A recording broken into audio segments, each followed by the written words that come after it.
Hello. Hi, guys. We're all looking forward in the UK, at least, to the EU elections. And I thought I'd just have a quick look at the prospects. Obviously, we're expecting the Brexit Party to do really well and to get a lot of Tories to do really badly. So, but what about the more kind of flamboyant or out there candidates like Cole Benjamin, Tommy Robertson, and what about Gerard Batten, the leader of UKIP? Are they going to all be successful? So we've been looking at the polls, but the polls are nationwide. Some of them even include the SNP, which of course will only be standing in Scotland. But each region is really different, and we won't vote as regions.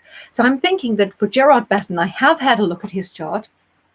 He is a Aries, which another Aries leader of UKIP. It's strange, but Nigel Farage being Aries, his own chart and UKIP had so much in common. So it's no wonder that he had such a powerful effect on that chart. Both of them have Pluto rising. Hi, Kay. Hi, Christina. Nice to hear from you. And so, Gerard Batten, I don't have his time.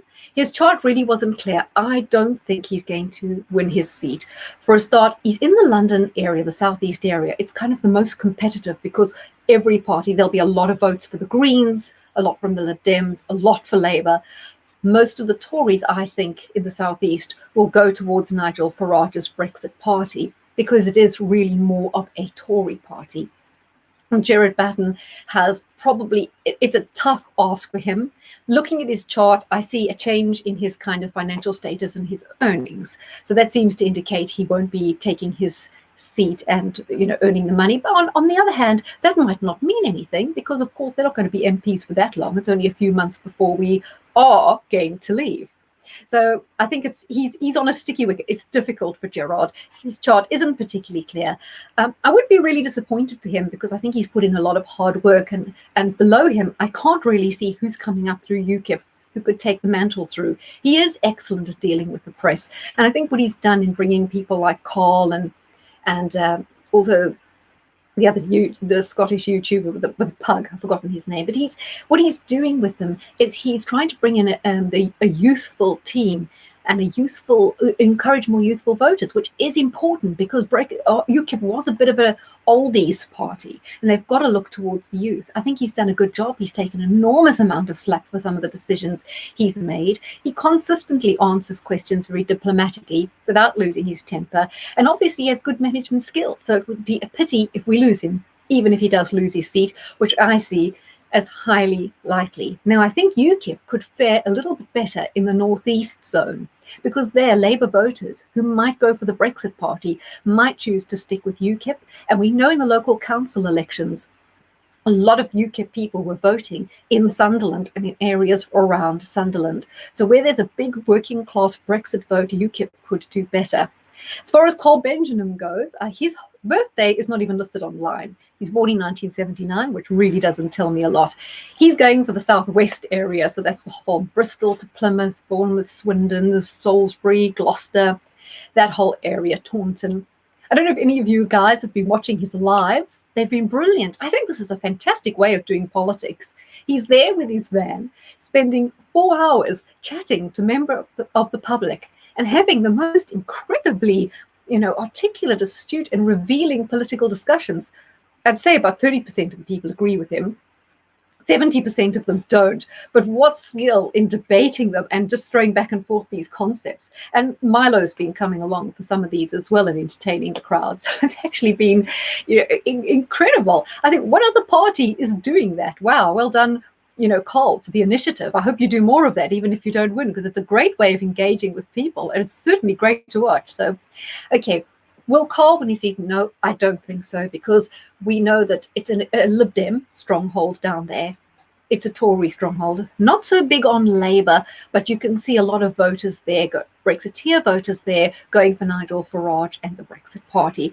Cole is only the number 2 candidate there.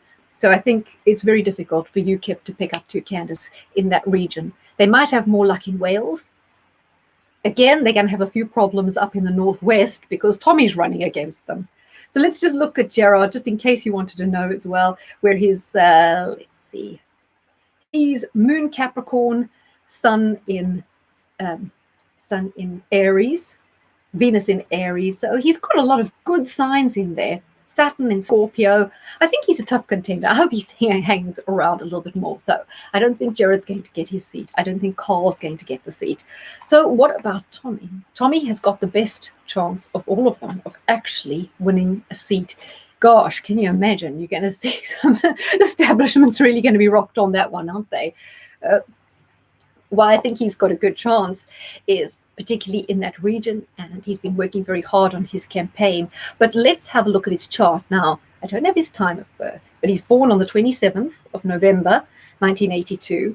He's got Moon in Aries, square Mars in Capricorn, both on sort of 19-20 degrees. They are both being triggered by Saturn. In fact, Mars is conjunct Saturn right now. And Pluto is not very far from that position either. Now, in Tommy's natal chart, he has Saturn conjunct Pluto in Libra. Now, if you've watched a lot of my world predictions, I always talked about the Saturn-Pluto conjunction.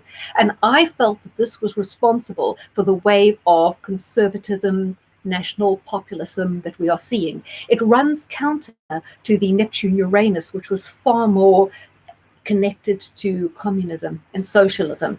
I always saw in the charts of when I did my world predictions that the Saturn-Pluto conjunction was all about taking control back of and being more conservative again and rolling back this liberalism, this liberal socialism, neoliberalism, globalism. And so the fact that Tommy has that conjunction in his chart, and that when we have that conjunction in January next year, January 2020, when we have the Saturn-Pluto conjunction in Capricorn, it is triggering two really important planets, Mars and the Moon, both connected because Mars rules the Moon in both Aries and Capricorn, triggering in Tommy's chart. I say he is going to be at the forefront of this. What's really important as well, Tommy has Sun conjunct Uranus in Sagittarius. So again, it's the whole, the power, the new frontiers, the cutting edge, the rebellion, the rebel rousing, the unknown quantity. That is being triggered by a solar arc from, you guessed it, the Saturn-Pluto conjunction. So some really powerful things are going on in Tommy's chart. He's got 5 planets in Sagittarius, and Jupiter, as you know, is in Sagittarius right now, which will also be triggering those planets and has been. So Jupiter's bringing him some luck. The Saturn-Pluto conjunction activating key planets, i.e. the Sun and Uranus by solar arc, says to me that he's on some kind of wave. He is at the most dangerous point in his life, but also the most potentially powerful. So let's just keep watching this page when it comes to Tommy. As I say, unfortunately, I don't have his time, so we can't narrow it down anymore. I do think he's got the best chance of taking a seat. And he seems to know how to use his power, and he seems to going to be able to use this platform. I think he's got some people in the wings behind him that we don't know about, that possibly, guiding him and molding him. But I see him as being a potential force. I definitely don't see him fading away. In fact, he could be about to reach a pinnacle in terms of his political activism. So it'd be quite interesting to see what happens there. So out of the 3 of them, I would by far away give Tommy the best chance. The others, I think, are probably, in Carl Benjamin's case, I'd say he's only got about a 15% chance. I'd say Gerard Battens only got about a 30% chance. But I do hope he stays on anyway. Tommy, yes, I'm putting it right there at 75, up 75 and over chance. So really looking forward to see how the night works out and how everything goes. In terms of how will I be voting? Well, obviously, it's Brexit Party or UKIP. There was no other choice for me. I'm thinking that I want to go for UKIP. Why? It's because I don't want to stab them in the back for a party that I don't feel is going to be around much longer. Well, look, it's kind of going to be around, but you look at all the characters that make up the Brexit Party. They might be united on Brexit, but are they united on anything else? And I think when they have to come and start talking about policies and manifestos and dealing with Nigel Farage's ego, because this is his project, it is all about him, then I think we're going to start having some problems. And I don't think he's going to turn on the working class vote if he's going to be cherry picking all his candidates who are either millionaires or old Tories. Otherwise, it's just a case of, vote for Brexit Party and give a failed Tory a chance. Right, so as far as the chart for the Tory and the Labour, it wasn't particularly illuminating, but I do think they're going to do particularly badly. The Lib Dems will probably come in there in second. But I'm not quite sure about the whole thing. Lib Dem remains a protest vote. Do you know that 25% of Lib Dems voted Brexit? And about 30% of SNP voters voted Brexit. So people don't always vote for a party in line with what they did in Brexit. Some people are kind of schizophrenic with their choices there. So you can't always glean a lot. As you know, Theresa May, finally, I went out. It seemed everything was fine. I came home, and it seems that she's almost going to be gone, right? We've been predicting it for ages. It finally seems like it's going to happen. As you know, I've always predicted Boris for leader. And Andrea Leveson, she was the first one to put the knife in the back, obviously, to put herself in pole position. If you go back to 2016, I did a broadcast on Andrea, and I said that she would one day probably have a key role in government. So I think watch Andrea Leveson. I think she's going to get a key role in the new government. I still think it's going to be Boris, but I think it'll come down to in the leadership contest, Boris against Amber Rudd. They're going to be the two vying for position, and who knows, Amber Rudd will probably get a key role somewhere.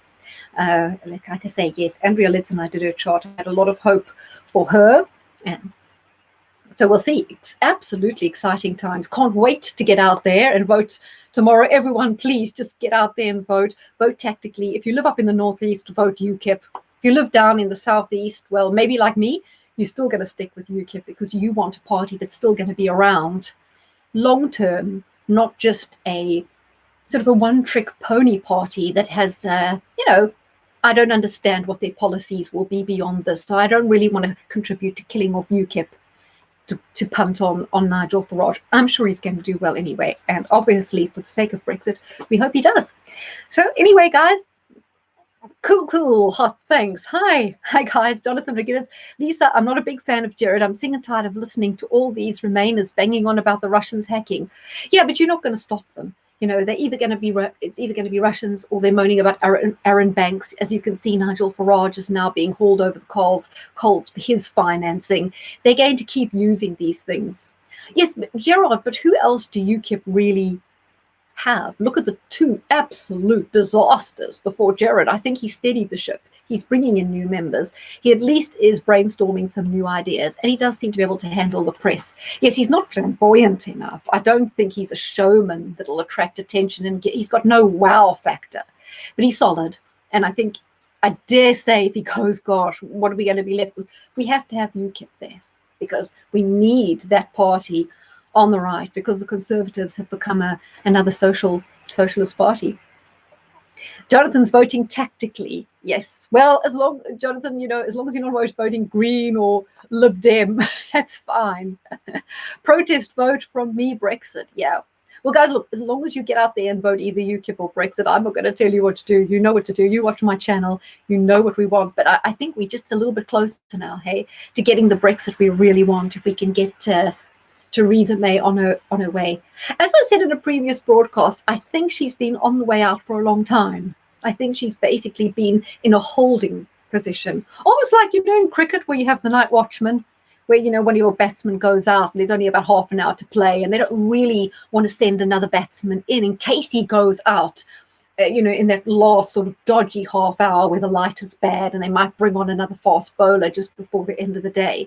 She's basically been in that night watchman position. So she's not really performing any functions, not doing anything, but she's just in a holding position just so they could maybe see out these elections and then get everything going, like in cricket. Wait for the next morning, have a fresh start, and that's what they're waiting for. Okay, guys, enjoy that. And yes, I think that's all. Anyway, happy voting. Happy voting. Bye.